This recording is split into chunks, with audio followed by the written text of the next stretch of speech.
Ladies and gentlemen, welcome to the extended March meeting of the Concord Zoning Board of Adjustment. We will follow our usual procedure this evening, which is to say we'll take the cases in the order in which they appear in the agenda, ask the appellant to step forward, be sworn in, seated in the chairs to my right, and offer any testimony that they would like us to hear. We ask them to confine their testimony, if at all possible, to a 10-minute interval. We then will ask them to step down, and we will solicit testimony from anyone in the audience who is in favor of the appeal or anyone who is in opposition to the appeal. We ask that members of the audience who testify confine their testimony to a 5-minute interval. Following that, we'll check in with code enforcement to see if there are any comments from the code enforcement office, and then if there has been any testimony that seems to bear factual clarification, we will offer that opportunity to the appellant, not to present new arguments, but to clarify any facts that have been raised prior to our closing the public testimony portion of the hearing. Under most circumstances, the board will act on each case prior to moving on to the next. Our first case this evening is case 1822, 10 Integra Drive, which is an undeveloped lot, IN Industrial District. The property owner is Barbara Mariano, LLC, and the applicant is seeking the expansion of 2 existing automobile dealerships onto a parcel in the industrial district, which does not permit that use, and the applicant seeks the following variances. To Article 2824J, Table of Principal Uses, Use J1, to allow the sale or rental of motor vehicles other than construction equipment where such use is prohibited in the IN Industrial District. This action is proposed to allow the legal extension through a series of lot line adjustments of 2 established automobile dealerships into an abutting lot currently in the IN Industrial District. One dealership is located at 146 Manchester Street and further identified as map block lot 783/Z/17. All kinds of slashes in here. To which 1.07 acres of the lot at 10 Integra Drive is proposed to be added. The other is located at 150 Manchester Street and further identified as map block lot 783/Z16, to which 1.96 acres of the lot at 10 Integra Drive is proposed to be added. Ms. Manzelli. Mr. Chair, could you ask people to sign in on that sheet there, because Rose is taking minutes from... Sure. We will do that when we're leaving so that we don't take up any extra time. Absolutely. Amy Manzelli from BCM Environmental Law, here for Barbara Mariano, LLC. May I swear you in? Absolutely. Swear to tell the truth and nothing but? I do. And we also have Jeff Lewis from North Point Engineering here. Mr. Lewis, swear to tell the truth and nothing but the truth? I do. Thank you. So we have a couple updates from the last time we were here, and I'll just go over those real briefly. Thank you. Jeff's going to be handing out some supplements to our application. As a refresher, we have the 2 existing dealerships, the Bob Mariano dealership. That owner is purchasing the 1.07 acres right behind it on 10 Integra Drive. When we were here last time, we already had an agreement from that owner that that 1.07 chunk is going to be merged. The Subaru dealership right next door is going to be purchasing the 1.97 acre chunk behind it. When we were here last time, we did not have an agreement that that would be merged. So one update is we now have an agreement that that will be merged. So that was one of our homework assignments, to check into that. We did check into that, so we now have an agreement that that will be merged, and that is an integral part of this application. So those 2 properties will just be extended. The other update is when we were here, the lot line adjustment application was pending, but we've now visited the planning board, and that lot line adjustment has been approved. So these chunks of land, so to speak, the 1.07, the 1.97, those lot line adjustments have been approved, so the process is moving forward, and we are one step closer to being able to close on this purchase. The only thing we need is an approval on the variance. The other update, and I think that Ernie might be able to speak to this a little bit, when we were here before, we were looking for 4 different variances. So we sort of went back to the drawing board after the last meeting, took a hard look at whether really do we need to be seeking all of that relief, and came out with the answer, no, we don't. We really just need the one use of the automobile dealership, which is the 2824J from the table of uses. So if you want elaboration on that, I think Ernie is prepared to speak to that tonight. So those are the major updates on sort of the homework assignments that we left here with last month. But I do want to hand it over real quick before we spend all of our 10 minutes for Jeff to go over some of the plans that he distributed tonight. Thanks, Amy. Jeff Lewis, Northwood Engineering. So we just had an update. I mean, one thing that I just want to make sure is clear to everybody. When we were here last month, we were talking about just the large parcel here that's being merged with the 150 Manchester Street. We're now talking about, because we had a subsequent application, and those applications have been merged together, so now we have this additional piece that's going with the 146 Manchester Street. So I just want to make sure that everyone's clear on that. If there's any questions, I don't really need to elaborate. They're both just paved parking lots for additional inventory storage. So that first sheet, the ZBA site plan exhibit we have, is just showing a potential configuration of storage of vehicles on those 2 parcels. And then the second couple pages are really just showing you the existing GIS map. The second page is just highlighting lot 10, so you can see its relation to the adjacent 2 lots to the north, 150 and 146 Manchester Street. And then the third page is showing what's happening after the lot line adjustment, which, as Amy mentioned, the planning board has approved since we were here before you folks last time. So those 2 lot lines will be removed, one through the lot line adjustment and one through a merger between 150 Manchester Street and the remainder of 10 Integra. So we'll have these 2 larger parcels, and we've just shown on here the same proposed pavement area, that same gray color that is similar to the JS color, so you can see how these will now interact. There'll be driveway connections from both those existing dealerships to the new storage areas out here.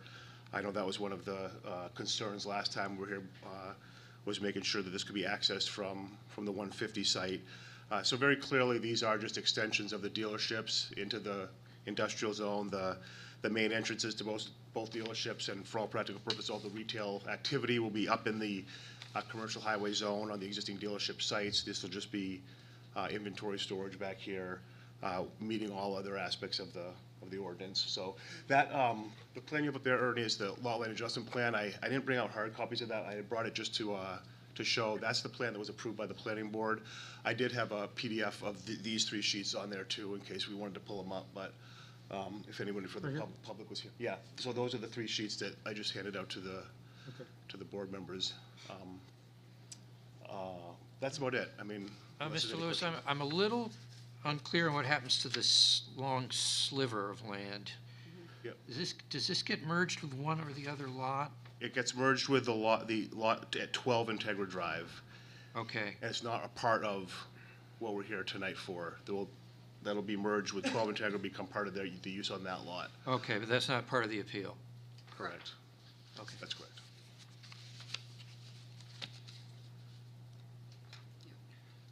And I guess the only other thing, we talked about this when we were here the first time, but this is just the use variance, and the dealerships, both of them, before they use these portions of 10 Integra Drive, will be coming before the planning board for a site planning process, to figure out exactly where the pavement's going to go. They're probably going to have lighting, the full site planning process and all of those details of the designing of the site. So that will be happening after this, if you guys decide to grant the variance tonight. Okay.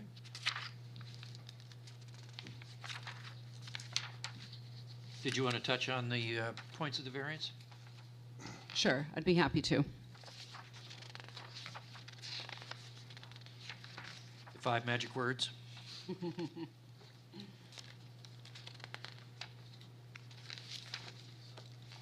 So we've broken it down in our letter, and of course, as you know, the first 2 factors are taken together. Granting this variance is not contrary to the public interest, and it does observe the spirit of the interest. As you know, the whole crux of this situation is that 10 Integra Drive has, the bad luck of being just on the other side of that zoning boundary district, even though it is right within the geographic reach of Route 3 and the commercial highway district. We've cited all of the law in our application there, but essentially the use that it would be put to this 10 Integra Drive does not unduly or in a marked degree differ with the intent and purposes of the zoning ordinance. So this accomplishes what that area is meant to accomplish. It's anyone who's driven that area recently in Route 3, my family affectionately calls it the Auto Mile. These are vibrant dealership businesses. They've been there for quite some time, and allowing them to remain viable by having this extra acreage is completely in line with the spirit of the ordinance and is not contrary to the public interest. In fact, getting this acreage onto the Concord City tax rolls in a productive dealership role serves the public interest. So those two first criteria are definitely satisfied. Granting the variance does substantial justice. Of course, this is balancing. It's a balancing test. We're balancing is there a loss to the individual? And is that or is that not outweighed by a gain to the general public? And if that is outweighed, we might have an injustice. Here, if this variance is not granted, the loss to the applicant is very, very high. Without these variances, the dealerships may not be able to continue. What's happening in the dealership franchise world is that dealership franchise agreements are requiring more cars to be stored on dealerships, which means more acreage required for dealerships, which means that the dealerships, many of the dealerships that existed, especially these two on Route 3, cannot satisfy franchise agreements. They need this extra area to remain viable in the future. So that loss to the applicant is huge. And there's no disservice to the public by granting these variances. Again, it puts this land into productive use, uses that are consistent with uses in the area. So we see that this variance request does do substantial justice. Granting the variance does not diminish the values of surrounding property. Again, it's just sort of axiomatic. One can have a strong level of confidence that when you convert vacant land to a professional, well-managed dealership, that you're going to increase the property value, and you're going to therefore increase the value of surrounding properties. You're not going to diminish the property value. And lastly, the literal enforcement of the provisions will result in an unnecessary hardship. The unique situation of this land, again, is that it is on the wrong side of the track, so to speak. It is situated right next to the commercial highway district, but it is zoned industrially, where this dealership use is not allowed, although it is almost surrounded by that type of use. So it has a unique situation, and it would be a hardship. So the general public purposes of the provision at issue is to prevent sorry, I'm reading from the wrong part here.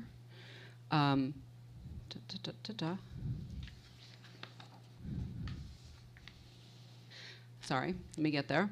So it's that this use is reasonable, and that is one of the requirements of the unnecessary hardship test. The use that we're requesting is not unreasonable. We have a unique situation of the land, and so we have met the unnecessary hardship provisions, and that brings us through the last of the variance standards. So we think that this test meets 1, 2, 3, 4, 5, and we would be happy to field any questions either on the engineering, the plans, the merger, the lot line adjustment, or any of the variance standards. We really appreciate the board's attention to this tonight. And like I said, Jeff or I are happy to answer any questions.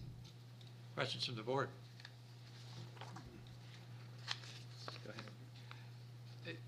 I think you explained this, but I didn't quite completely catch it. How was the recent lot line adjustment, how did that render the previous variance requests moot?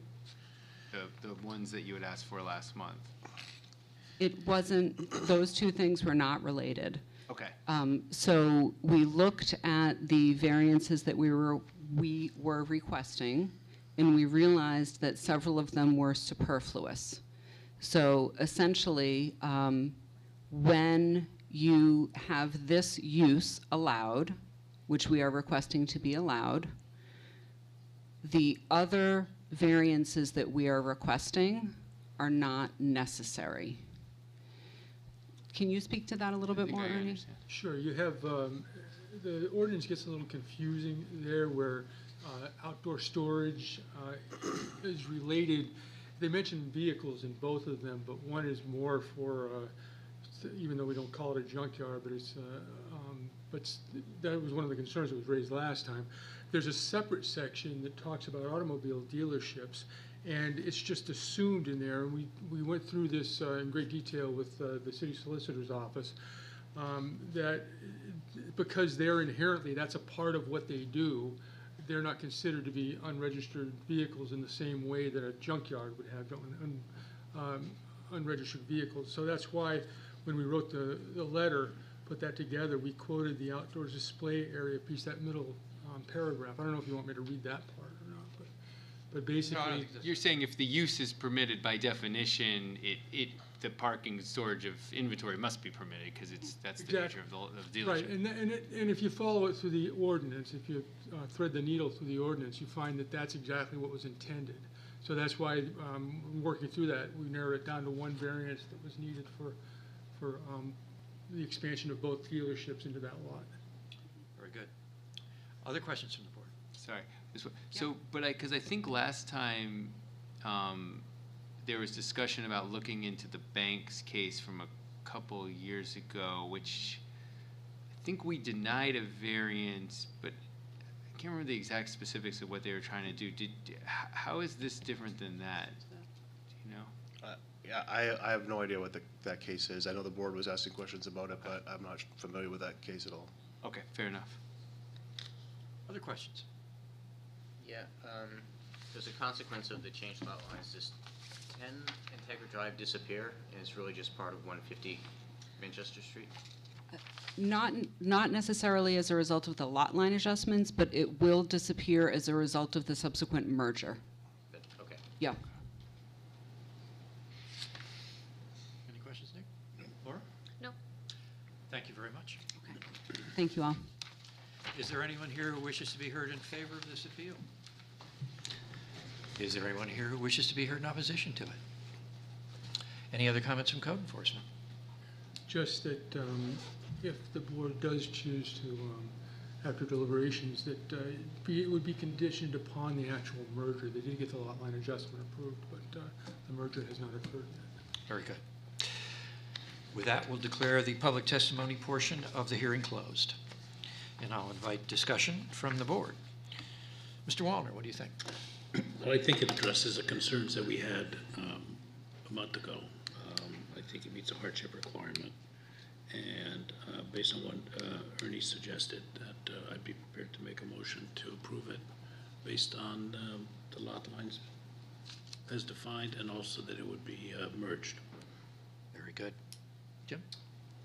Yeah, I tend to agree, and anytime 4 variances can become 1. Andrew? I was just pulling up the minutes of that Banks case, because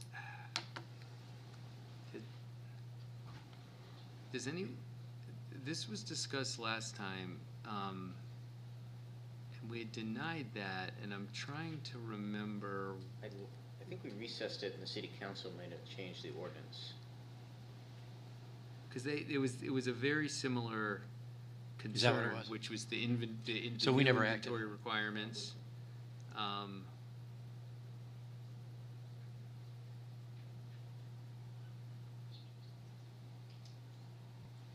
Yeah, now, okay, we were looking at sorry to,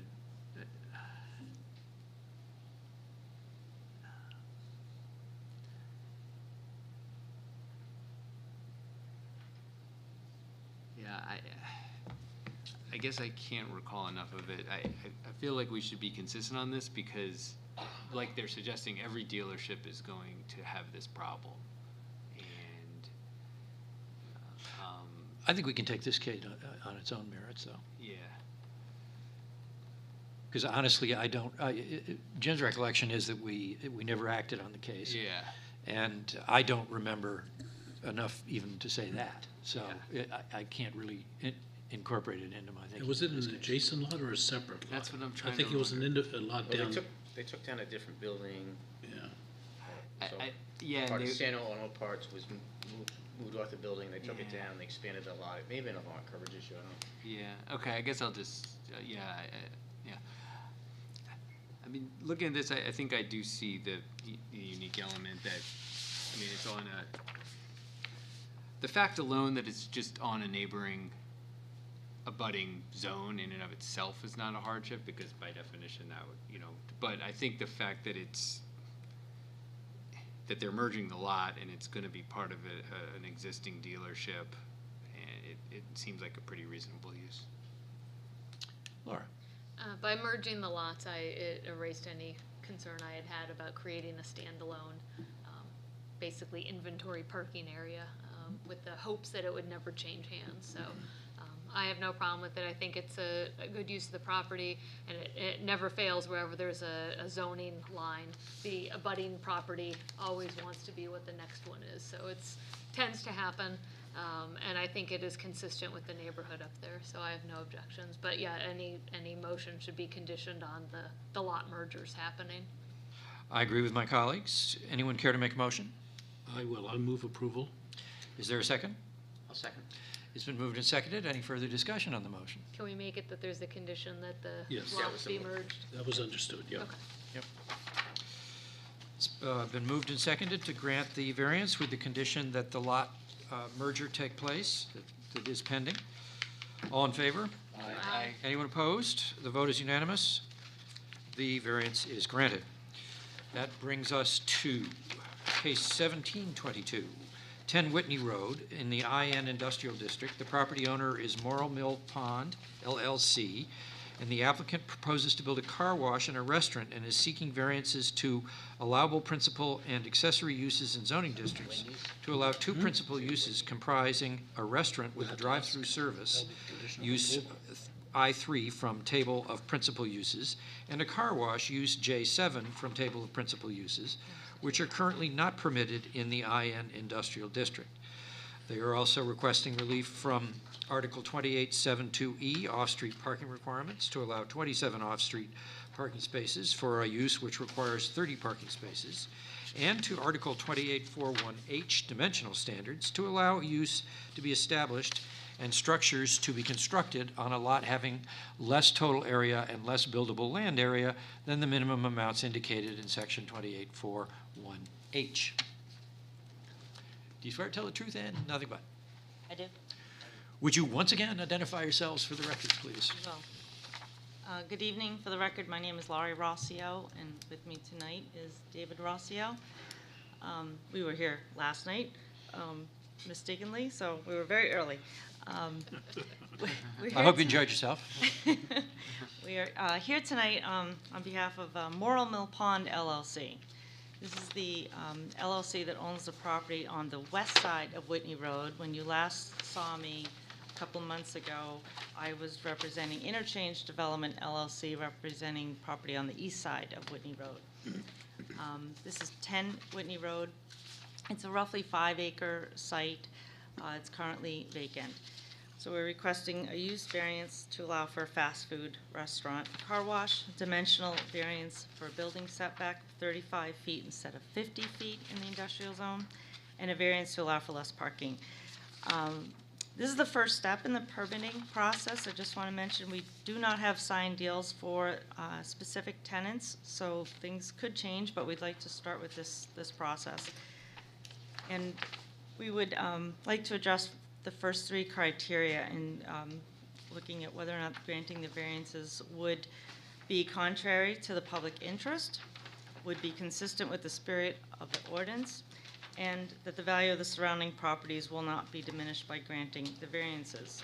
So the proposed uses are a fast food restaurant and a car wash, and these are consistent with uses in the area, especially those both existing and under construction on the east side of Whitney Road. There's a mobile gas station, convenience store, and Dunkin' Donuts with a drive-through at 1 Whitney Road. That is in the gateway zone, which is on the east side of Whitney Road. There's a Market Basket, a Home Goods, and a New Hampshire liquor store under construction on the east side of Whitney Road as well at Merchants Way. And a Wendy's fast food restaurant will be under construction in the spring.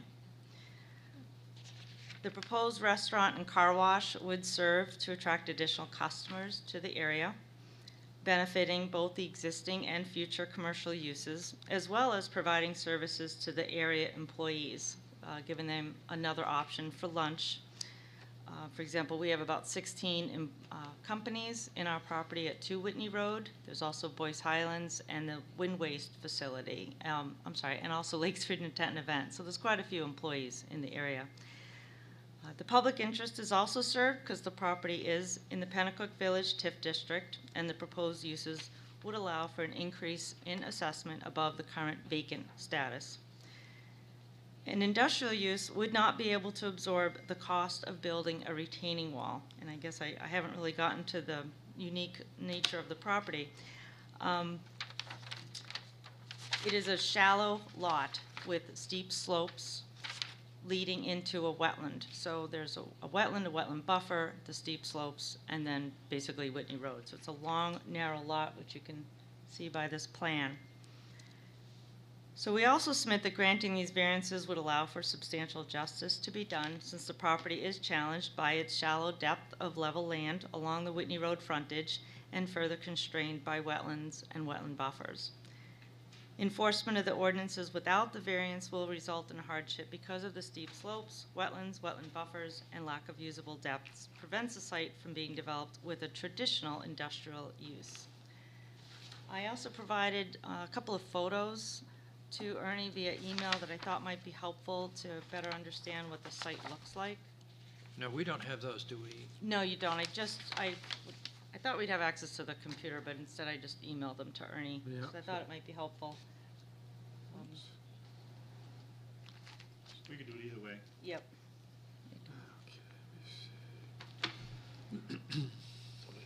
It's just not an area you might be familiar with. I like your little zoning things. What? The zoning things. Oh, that's not mine. See how long it That's is great. for the drive-through. That's different from zoning stuff. Yeah, I was gonna say zoning looks stuff, like a little car things, stacking. doodads. Okay, where did your photo go? Now you get to all see my email, I guess. Oh, it's in your email, yep. Yeah. Two There's your photos. stacking. Yeah, I right? downloaded See them, this but I don't thing know right where I there? put Oh, 'em. okay. See, it's got the arrows, right, so it's stacking all the way around right there. But it won't stack it back up. No, May I ask a question while we're doing that? It's a little more of a You bet. procedural one. Looking at the agenda and then looking at the application, it says two different things, and I don't know if it's the same thing, just written differently. Because it says, for Article 28.4, 1H, on the agenda and the cover sheet that we got, it's talking about, allow a use to be established and structures to be constructed on a lot having a total area less. But on your application, blah, blah, blah, your application, it talks about, building 35 feet from front property line where 50 feet is required. So it's two Right. different things that I'm seeing. Yeah, I think the summary is incorrect. We're only asking for the setback as a dimensional variance. Okay. The lot size is certainly large enough to accommodate. So the these third, the item 3 on our agenda or hearing that talks about number 3, the 2841H. Is it what you're asking for? You're asking for a building 35 feet from front property line where 50 feet's required? Correct, yes. In the industrial zone, it's a 50-foot setback. So Okay. we have a building laid out with only a 35-foot setback. Then my next question to Ernie is, if the notice didn't say that that's what we're considering tonight, can we consider that? Sorry.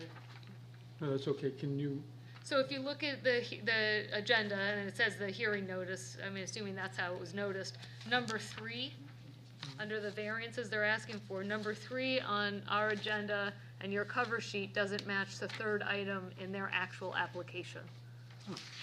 So I just don't, if they're actually asking for what was in the hearing notice, super. If you're asking for what you're really asking for on your application, that wasn't noticed. Sorry. I actually thought it was more of like a catch-all phrase, so I didn't question it. Sorry.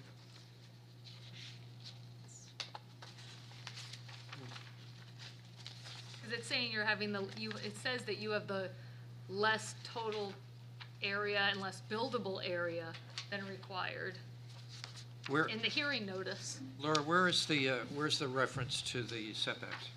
Page 2 of their actual application, right at the top where it says what they're asking for. First paragraph.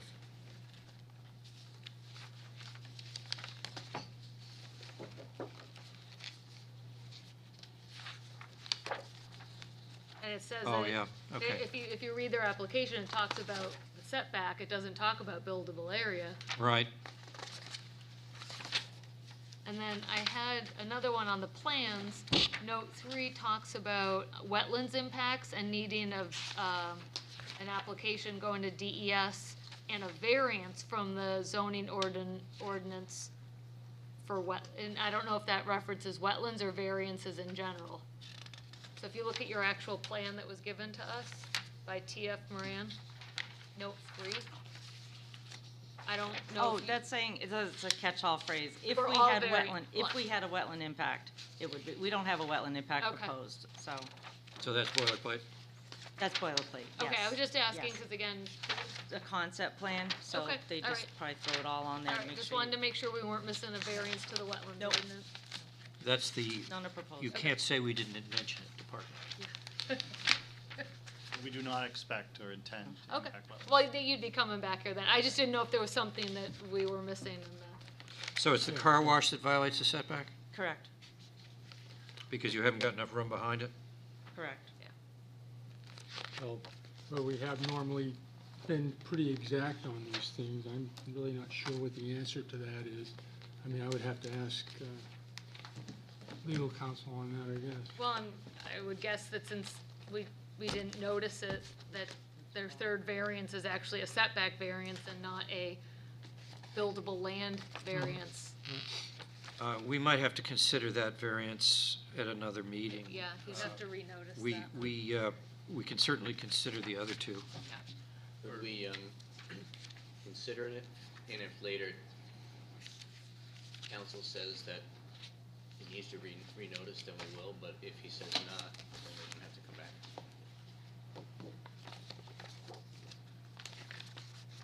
You could, but it would I'm not sure. be a case Yeah. for an appeal of an That, abutter. that could create all kinds of ambiguity, I think. It makes sense to do it that way from the point of view of convenience, but we'd be voting on something that we weren't asked to vote on, technically speaking. The public didn't know Oh, we about. were. So the abutters We get were the in whole the package, but application. The public just get, the abutters just get the, They have access to the application, Yeah, but everyone does. who's gonna Everyone read it? has access. Except us. And apparently only Laura understood it, so. right. Spent years writing those things, so I'm like, wait, this. It did mostly because I thought I was confused. Yes. That I was like, Yep. Yeah, probably, I think Laura is right. Right. So you're saying, though, we can go forward with the first 2, but not the 3rd? Yeah, I think that's You give them probably the what we option should to- do. That's what they want. That's I what you wanna probably. do? The agenda? Is that the consensus of the board? That's what Yep. we're talking about right now. All right. If the applicant wants, if they want to come back and do them all at the same time, we can do that too. Do you want to do Do you want us to continue the hearing, to come? do all three at another time, or do you want to do two now and the third? Why don't we do two now? Okay. We'll hold off on the other one. I know you enjoy zoning board meetings. I You come do, often. I do. I have them all on my calendar now. Hopefully on the right day. Come twice this week. Yes. so we can- Yeah. Hopefully on the right night. All right. Well, then let's talk about items 1 and 2, Thank you. the off-street parking and the principal and accessory uses, and then we can deal with the variance request for the setback later. Okay. I don't know if Ernie had a chance to find that photo while we were talking Yeah, about. it's right. Oh, great. Sorry.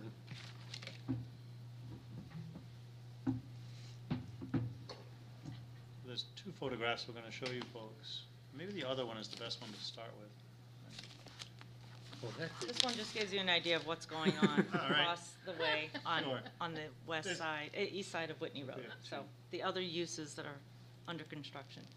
And so the site on the, oh, thank you, point, that would be easier. Point it out, sure.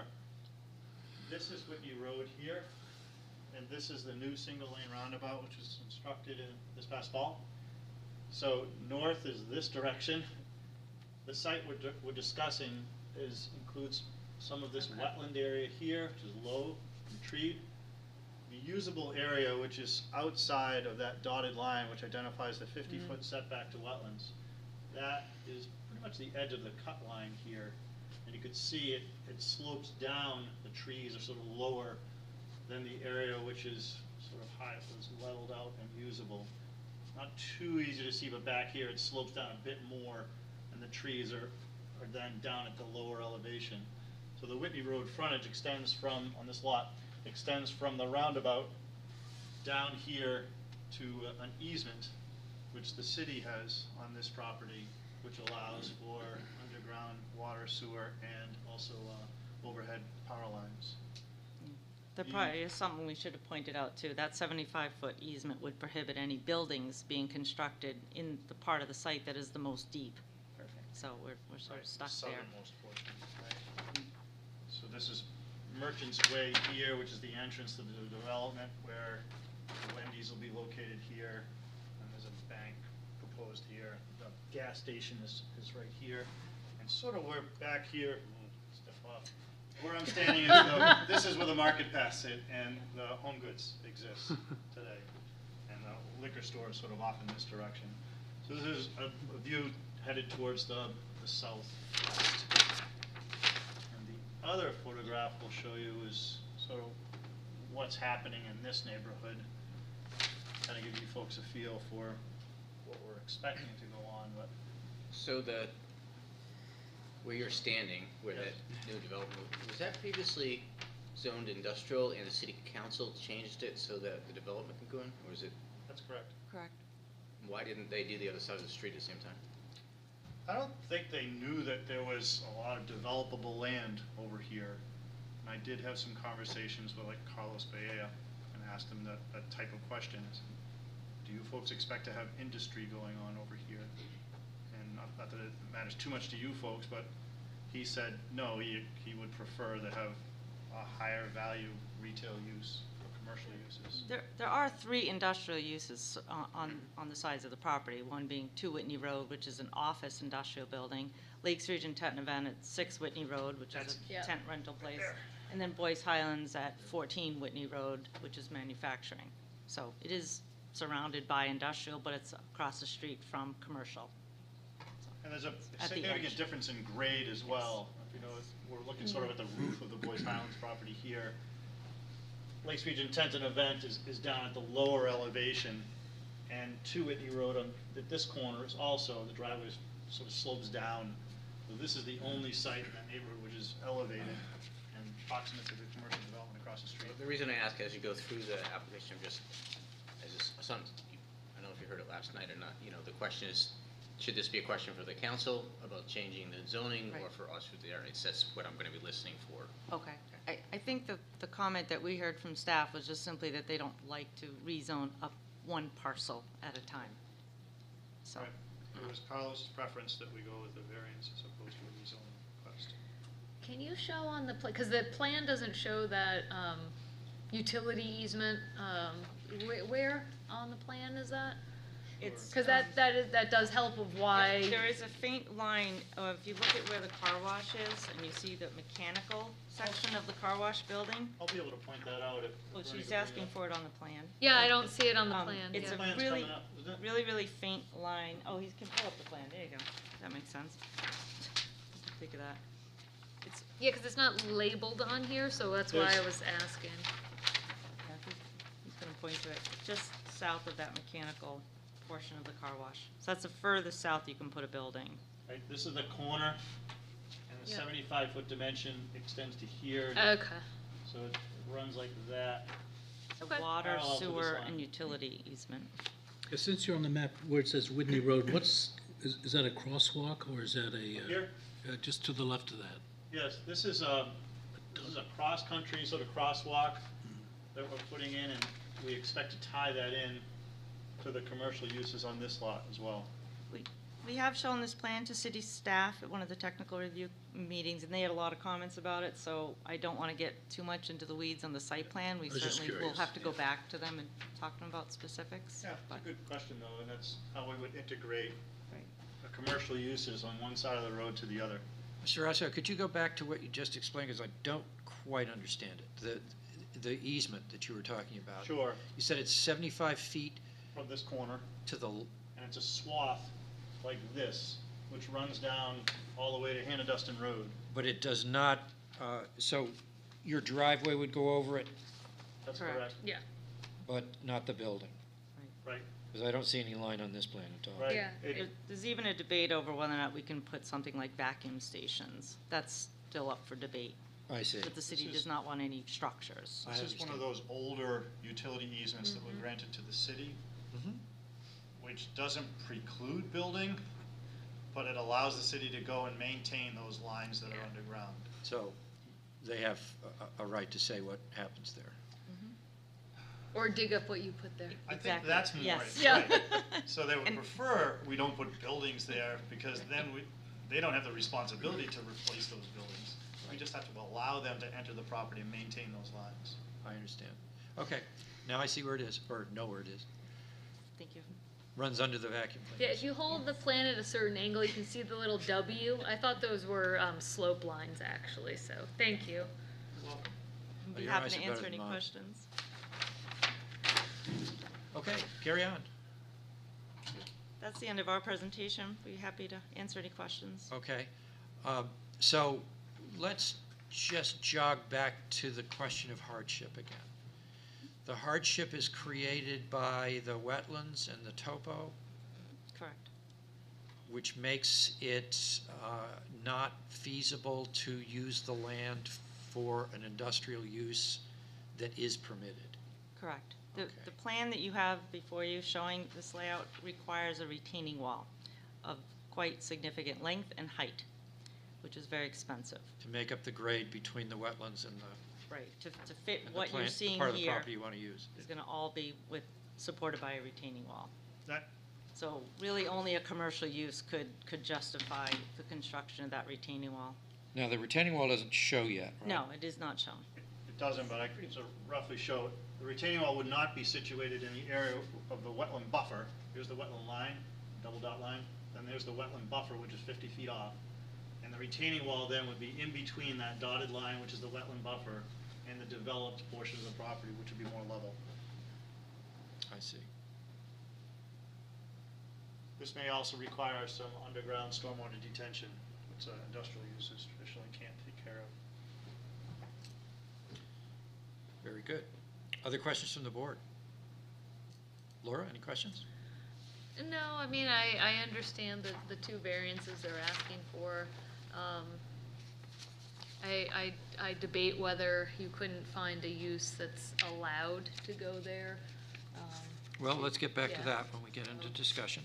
Any questions? Jim? No? Thank you very much. Thank you. Thank you. Is there anyone who'd like to be heard in favor of this appeal? Is there anyone who'd like to be heard in opposition to it? Any comments from code enforcement? No, sir. With that, we'll declare the public testimony portion of the hearing closed. We have two variances. The third we will be dealing with at some later date. The first is the allowable principal and accessory uses variance for the car wash and the restaurant, which are not allowed in an IN or industrial district, and the off-street parking requirements, where they are asking for 27 off-street parking spaces for use that requires 30. Discussion. Let's start with Ms. Scott. I like the uses. I think they'd be good up there. I just didn't hear enough about the hardship of why we should grant this. I heard that industrial uses don't want to pay for the cost for this, but I don't know if that's the case. Okay. And I don't think I heard anything about the parking. I think that you can probably, I think 27 spots would be fine, but I don't remember hearing anything about why the zoning shouldn't apply to this for parking. Andrew. You know, I think it's a unique lot in that we've got the easement, which kind of cuts off of the deepest part of it, but then you've also got the wetlands, which is related to that, meaning it's a pretty narrow sliver.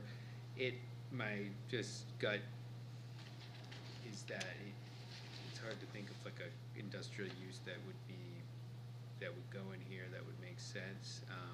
They didn't really talk about the parking, but kind of filling in the blanks for them, which maybe isn't our job, but they were only asking for a variance of 3 spots. And it seems like the usable functional space is pretty limited, so I think that makes sense with what they can actually have to work with here. So I'd be inclined to approve. Mr. Monahan. Yeah, I guess it's kind of fine. I mean, this Whitney Road is becoming more of a commercial space than industrial space. I just would have been, the nature of my question was, when the city council decided to turn this from industrial zone to commercial zone, I would have thought they would have had something like this in mind. Or maybe they didn't want that side of the road, but we don't know. Mr. Waller. It's quite a sizable lot, but unfortunately only a small portion of it can be used. So I'm persuaded about the limits of what you can do on this lot. As far as the parking, 27 versus 30, I'm looking at their plans and I see they have a huge stacking potential for their drive-through that I think, if there's ever any issue, then option B would be to go through the drive-through. So I don't think the parking request is unreasonable. I think I agree with my colleagues who say that the lot itself does pose some unique problems. The large unbuildable area, the wetlands and so on. And clearly the city's intent when they rezoned this area was for commercial to be on that road. And it seems entirely consistent with the ordinance the intent of the ordinance, I think in this case, to have commercial on this side of the street as well. And I'm willing to be persuaded by the argument that it's not a very good spot for an industrial use, that this little part of the lot is orphaned. So I would be inclined to support a motion to grant the two variances. Is anyone interested in making such a motion or any other motion? Can we separate the two variants? We certainly can. Let's start with number 1, which is the allowable principal and accessory uses. I would move to approve that variance. And is there a second? I'll second it. It's been moved and seconded. Is there any discussion on this? This is the use variance for the restaurant and the car wash. I just want to, I'm going to vote against it, not because I don't think it's a great idea, but I didn't hear enough of how it met the variance criteria, but we definitely need more car washes in town. So, thank you. We do right now. We do, oh yeah. Any other discussion? All those in favor? Aye. Anyone opposed? Opposed. The vote is 4-1 with Ms. Scott in the minority, and I'm going to turn off my beeper. There. Now, let's deal with number 2. Off-street parking requirements. The request for 27 spaces as opposed to 30. Move approval. Is there a second? I'll second It's that. been moved and seconded. Is there any discussion? I'm going to support it, but I just think they probably should have created a little bit of a record. I agree, that was an oversight. On the other hand, I think it's a very small imposition in this case, and if anyone suffers, it's going to be them, not the neighbors. Yeah, I also think in this location, most of it's gonna be the drive-through. I think people are gonna stop, get food and go. I don't know if they're gonna, I don't know if you're gonna have 30 cars parked there to go get lunch, so. That definitely seems to be the trend. Very good. All those in favor? Aye. Anyone opposed? The vote is unanimous, the variance is granted. Third variance, we will not act on this evening. You're welcome. That brings us to our next case. 1022 66 Carter Hill Road, RO Residential Open Space District. The property owner is Christopher Lee and Samantha O.S. Allen, or is it Q.S. Allen? The applicants are seeking a special exception for construction of a one-bedroom accessory dwelling unit containing 642 gross square feet of living area in accordance with Articles 2824K, Table of Accessory Uses, Use A13, and Article 28.552, single-family detached dwellings with one ADU. You swear to tell the truth and nothing but the truth? I do. Would you all identify yourselves for the record as you testify, please? Robert Harrison? Christopher Allen. Samantha Allen. What would you like us to know? Want me to do it? You all set? Go for it. Want me to do Yeah, it? I can do it. So we are currently building a home for ourselves at 66 Carter Hill Road. And within the structure that is currently being constructed, we would like to use a portion of that structure as an accessory dwelling unit. One bedroom, a small kitchen, and a living area that will be used for my parents when they come to visit us during the summers from Arizona. It's not going to be used as a rental property or anything like that. Does it require any expansion of the building? No, it does not. Okay. Any questions from the board? No. Is it on multiple levels or is it on one level? Single level. Andrew, The any ADU is a questions? single level. Yes. Thank you very much. Please sign in. Yeah, did you sign in? Yeah, if you could, please. What's that?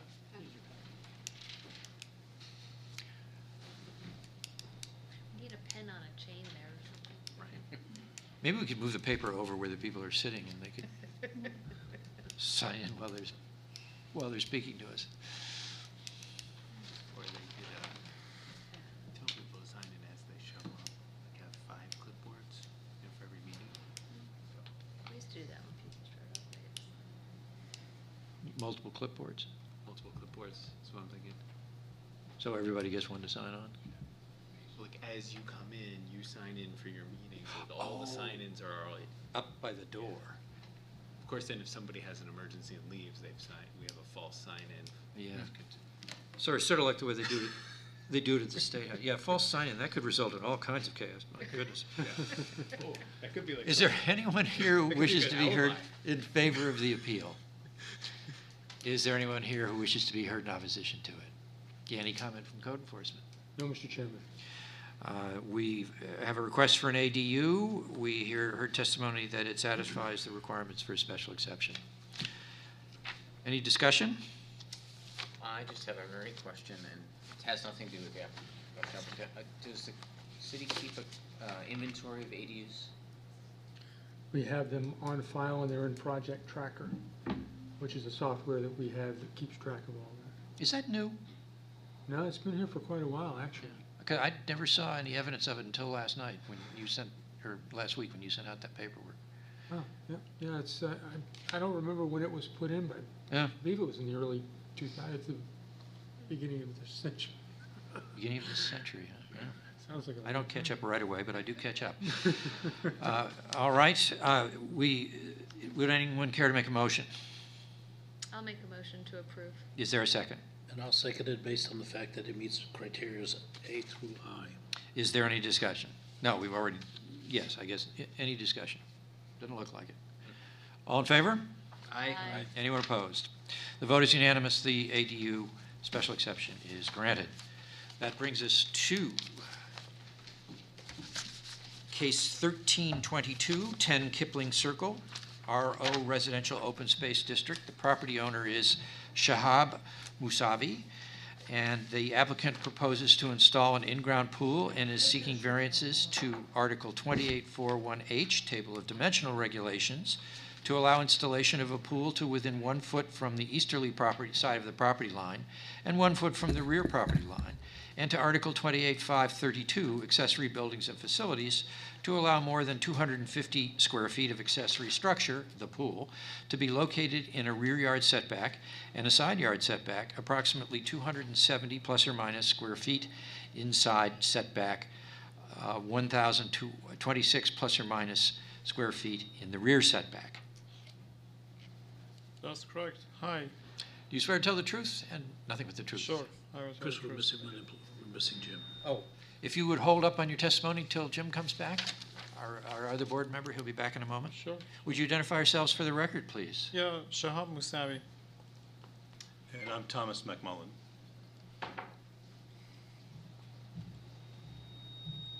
So, yeah, we are planning to build a pool, and I'm going to go through a few things that I think probably is going to be pertinent, but not necessarily about the construction. You had a picture before this, and I'm going to another one before that. Yeah, I kind of want to walk you through this. This is actually a picture of our house in association with the neighborhood. You're coming from like here to the Kipling Circle. My neighbor is here, my house here, and then the other two neighbors here. This is an area that is not residential, not buildable. There is a wetland behind the house here. The property, my building is here. My well water is around here. Septic system is around here. And I mentioned the wetland here. The pool is going to be around this area, basically. That on the next picture, you can see it, but just like to use your imagination. It's basically going to be here, which is toward the non-residential and none of my neighbors. If you go to the next picture, yeah, that is the design that we are looking at. This is the back of the property toward the wetland would be on that area, and the non-residential would be that area. That technically does not affect any of our neighbors, so to speak, or anybody basically in the public. Tom is the president of our neighborhood association, or the immediate past president of the neighborhood association. Immediate past president. My neighbors elected me to Yes, so represent them. he's also presenting my neighbors from the area. Now, the second thing that I want to just talk about myself a little bit, so you guys are aware why I'm building a pool. I work in Concord Hospital, and I'm an interventional cardiologist. I am 120 nights of the year on call, which means I need to be within 20 minutes from the hospital. So if anybody from the community has a heart attack, so I can make it to the hospital to open up their arteries. And 120 nights is significant. As a result, I cannot get out of the town during the summertime or any time. I'm on call 26 weekends out of 52 weekends also. That also requires me to be available to serve in the hospital. If I'm in my home, I can basically make it to the hospital if I have a pool or anything to entertain myself when I am at home in the summertime or any other time of the year.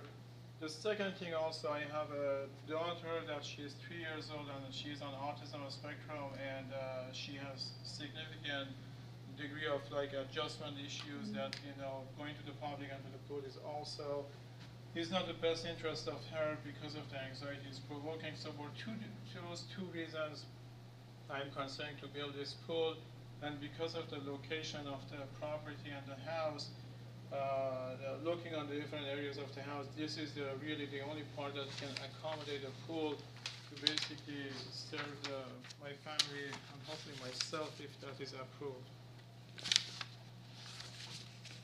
Ernie, can you pull up the GIS, the aerial? I was just going to. Thank you. Yeah.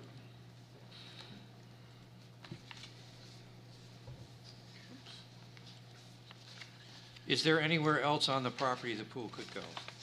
No, actually, the front is basically right on the like, you know, on the cul-de-sac, like the circle. The back, again, that area is toward the wetland. The other side is a limited space that would be, like basically toward our neighbor. This area here is the well, and this area is the septic system. So I really, unfortunately, don't have the beauty of having the liberty to put it anywhere else. So the pool would be in the upper right? It's gonna be right here, right here. Uh-huh. And what's behind that, which is to say, I guess it's to the west of that, is woods? It's woods and it's not residential, right? You know it better than me. The reason I'm here is the homeowners association owns the abutting land in that corner, both sides. And why is it considered unbuildable? That's by conservation easement with the city. So that's the way it was set up when it was It developed? was, yes. So it's on, from my understanding is you cannot develop that land. Some of it's open for public use. Who owns it? Is it owned by the association? It's owned by the association, yes. Let me see. What year was the development created? We were first house in, so I know that answer. It was 2003. Yeah, the subdivision plan says 2002. in the Yeah, it's back. fairly recent. Yeah. So, 20 years ago. As developments in Concord go. Can I ask a question? Why, and again, maybe I was just, you know, orienting myself the wrong way. Could you put the pool in the, if I'm looking at your property right here, you want to put it straight back in that back corner, Right. and it's in all the setbacks. Why can't you put it to the left of the house? To the left of the house, toward Yeah, this? right there, right where the pointer is. Yeah, why, I mean, Well, this area is actually like is an area that is, I believe it's a wetland also on that side too. This here we Yeah. have the septic tank. okay, because And- that didn't show on your plans. All right, that would make That's where we have the sense. septic tank. That makes sense. You don't want to put the pool on that. Okay. There's an obvious retention pond, I think you can see, just to the right of the property. Well, that I see that. I mean, I was asking about on their property, so I just wanted to make sure that I understood why it couldn't, I mean, I understand not putting it in the front of the property, I just didn't know why it couldn't go on the left side of the property. Is that Fisk Hill Road? This is the Fisk Road, this one right here. That's Fisk Hill Road. There's Little Pond is across the top of the image. Okay, so Little Pond is up there, yeah, okay. That is the little pond. Yeah, I'm oriented now. So is it, with regard to variance to the, I understand variance 1, which is the setbacks, but variance 2 is with regard to, you can only build 250 square feet in a rear or side, so how many total square feet is the pool approximately? It's 20 by 40. So like 800, okay. So that's a pretty normal sized pool. So basically, normally a pool couldn't go in a side or a rear because that would be a really, 250 square feet would be an extremely small pool. Yeah, I understand. Ernie, what's the definition of a structure in this case? If, for example, they wanted to build a terrace out there, they could do that, right? Yeah, they talk about accessory structures, as long as they don't go more than, I think it was the 250 square feet within the actual setbacks, the yard requirements. So in Yeah. this case, I don't know, you might. I'm thinking of something like a garden shed in that case, though. Right, yeah. But what I'm trying to get at is how a pool qualifies as a structure in this case. By the definition in here. It does? Yeah, under Okay. accessory structures. and All right. buildings. Tennis courts, pools, I'll blah, find blah, it blah. for you. Right here, 28.532, accessory buildings including but not limited to 2 sheds, greenhouses, accessory facilities, including but not limited to swimming pools. and Got it. Yeah. so on and so forth. Man, this is a nice pool. I mean, you got the spa, it's a gunite pool, it's not a little pop-up above ground. Nope. This is a nice I pool. see 3 other pools on the image too. Yeah. Neighbors did you- have them too. Did you have anything else you wanted us to know? Not necessarily, I don't, yeah, go Yes, ahead. sir. I'll just share that I did survey the neighbors and found no objections? objections. Yeah. Very good. Are there any questions from the board members? Thank you, gentlemen. Great, thank you all.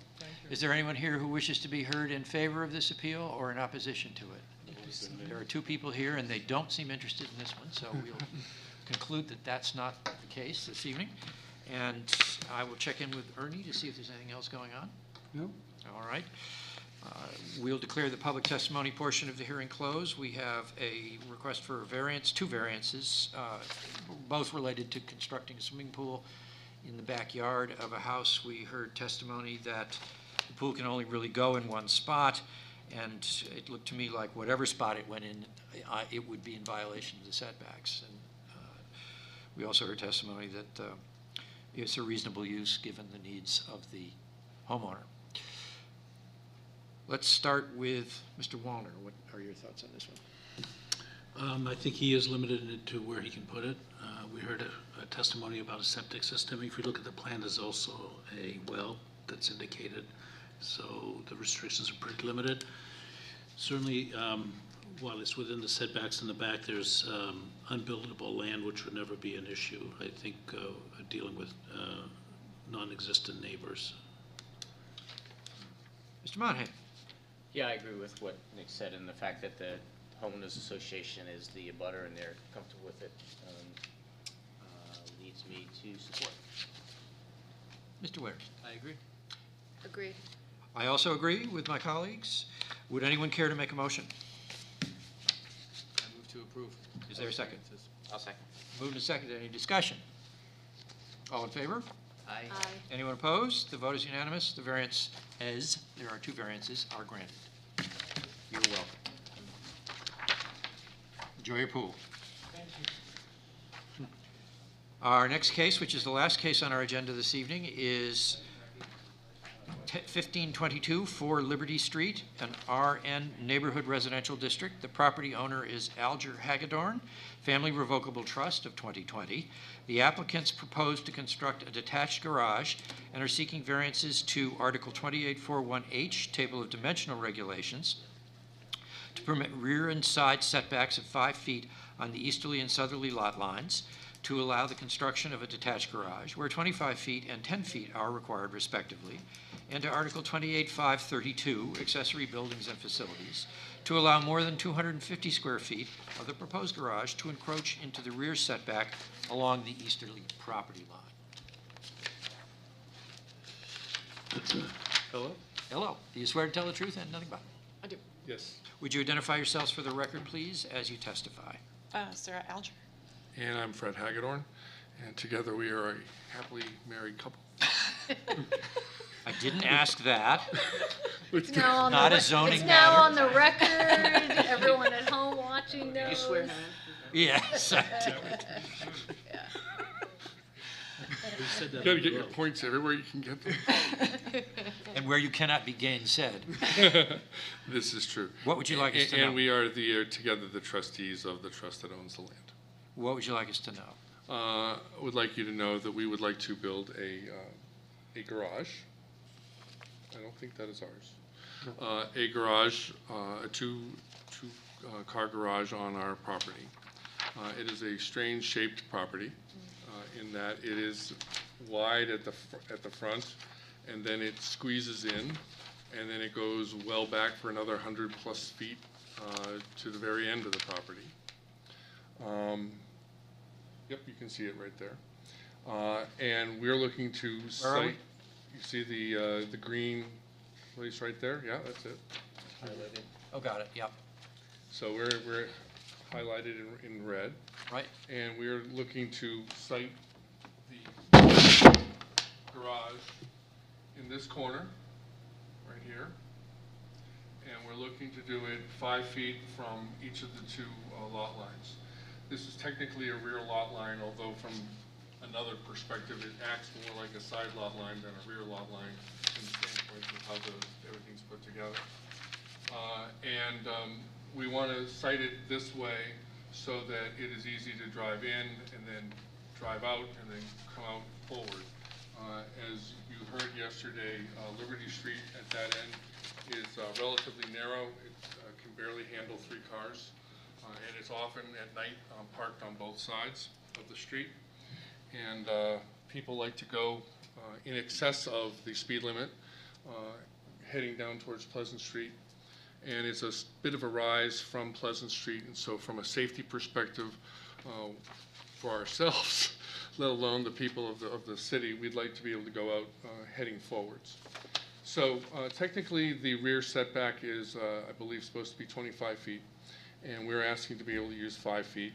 And the side setback is supposed to be 10 feet, and we would like to have it be 5 to be consistent.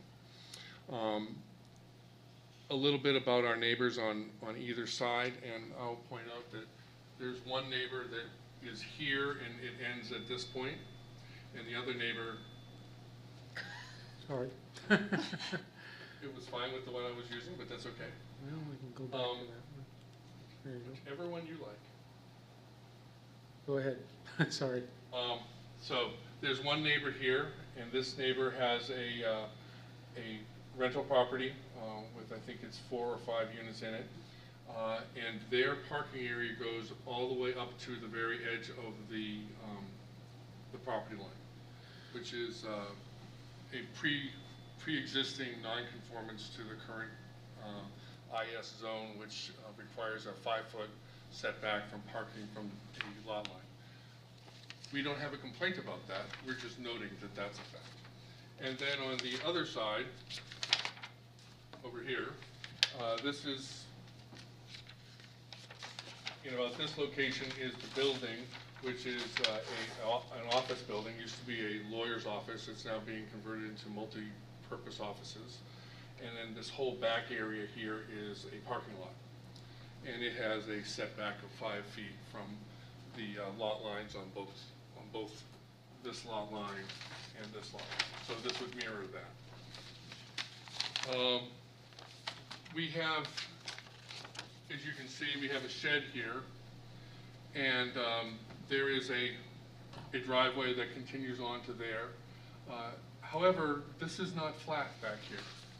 It has a significant amount of drop off. In fact, on this side down here, it's six or 8 feet from the level here to where actually the bottom of the shed is being supported by some cement pilings and a lot of lumber. So it isn't really possible to put something here from a topographical perspective. And so that's why we're asking to be able to place it here. We think that it's as far back as we can get it so that it doesn't impact the roadscape, which is consistent with how other detached garages in the relative neighborhood have been set up, where they are back in the back ways, but still beside the house. And so we believe that we meet the sense of the ordinance and of the zoning area.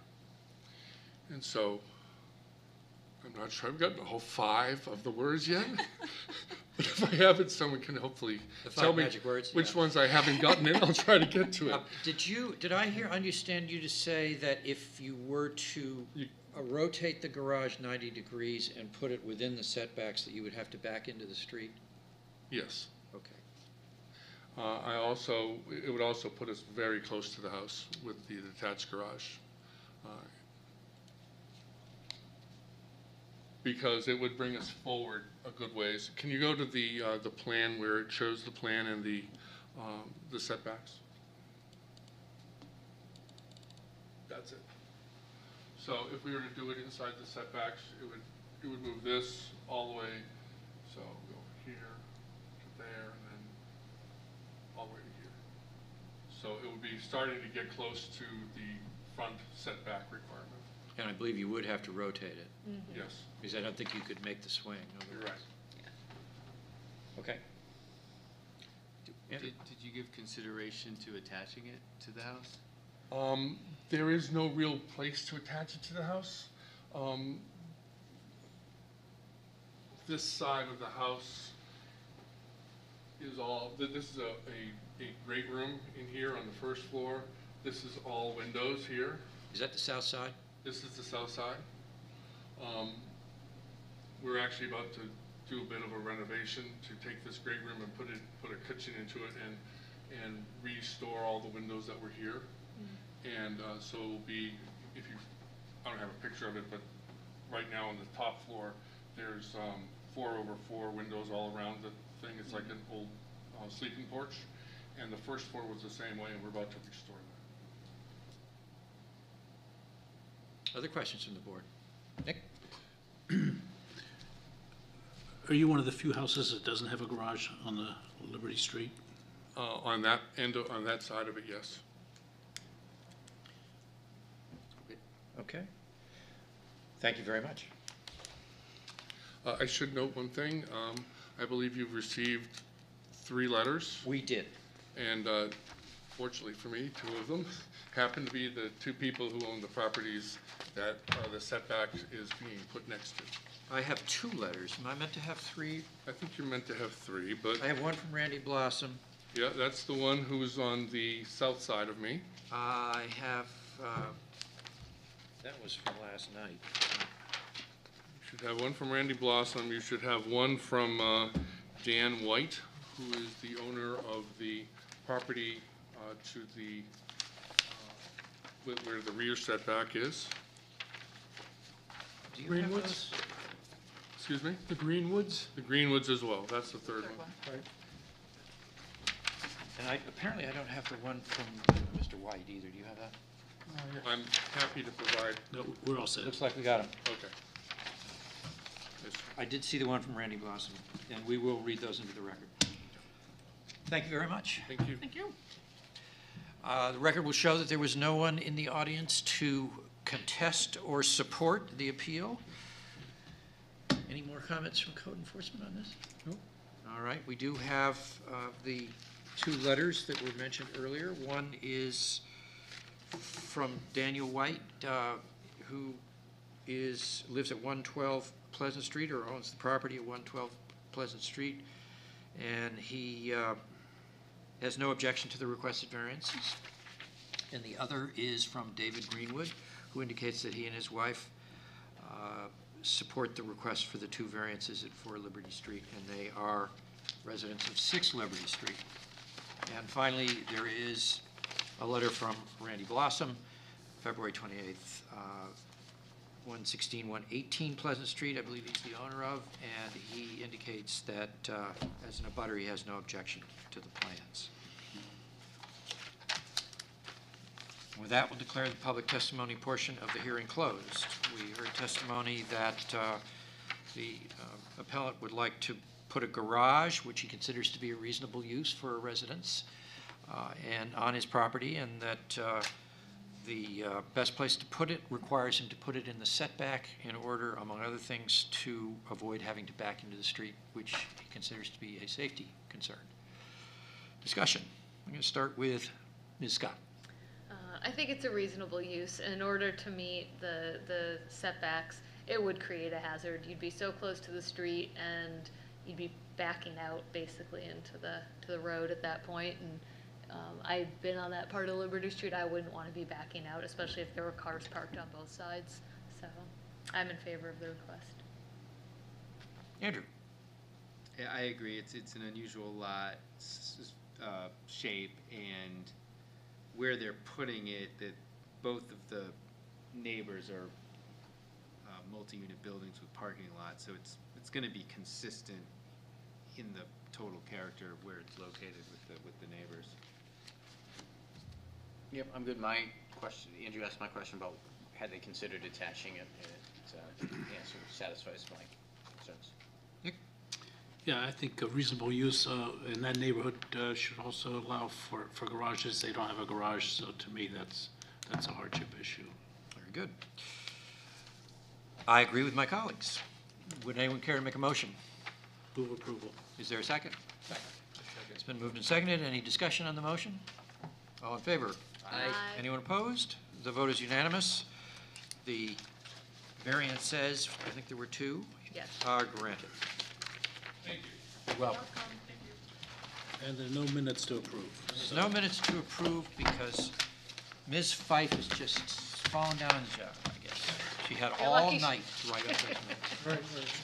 Can I get those letters back from you? Of course.